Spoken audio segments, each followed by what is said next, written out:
Back for another segment of Nutrition Minute at MuscleMentor.com. I'm Justin Harris and this is Brad Hall. And today we're going to be talking about diet sodas and whether you should or should not drink them when dieting. And I'll start with my approach and then I'll let Brad give his approach, which I think is probably the same. I drink diet sodas, Crystal Light, everything like that, right up basically to the day of the show, all the way until I'm maybe carving up. And the only reason I wouldn't do it then is because I'm trying to be very precise with my caffeine intake, my water intake, my carb intake, and everything like that.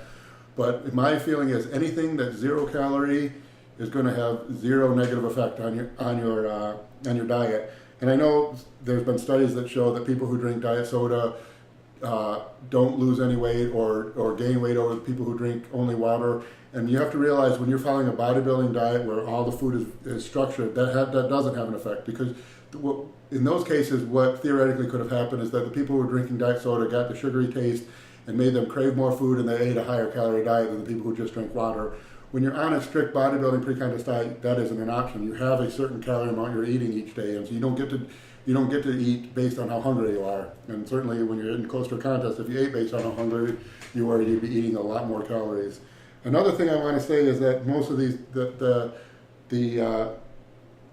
sweetener in these is usually aspartame. And the thing with aspartame is if anything, aspartame is a fat burner. What happens is aspartame, when you digest it, it breaks down into 2 amino acids. One of those amino acids is phenylalanine. When phenylalanine then gets converted to L-tyrosine, and L-tyrosine is a precursor for dopamine and L-dopa, dopamine, and then the whole adrenaline pathway of norepinephrine and epinephrine. So if anything, helps upregulate receptors too. Yeah, if anything, the aspartame in this is a potential fat burner. It's really it's such a low dose that it's not going to have that effect. But that's something I like to say when people complain about aspartame.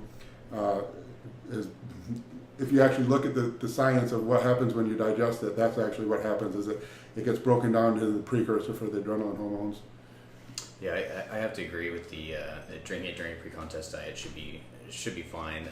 The only thing, it's great for curbing sugar cravings. So instead of going out and binging on whatever sugary foods that you just can't get your mind off of as you're watching the Food Channel, a diet soda may be able to curb that for a while.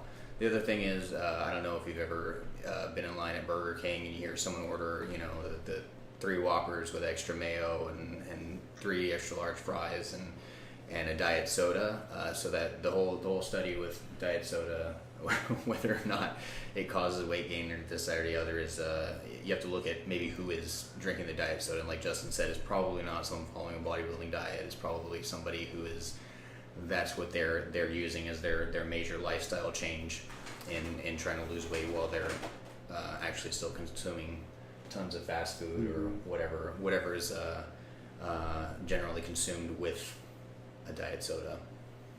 So that's my take. Sounds good.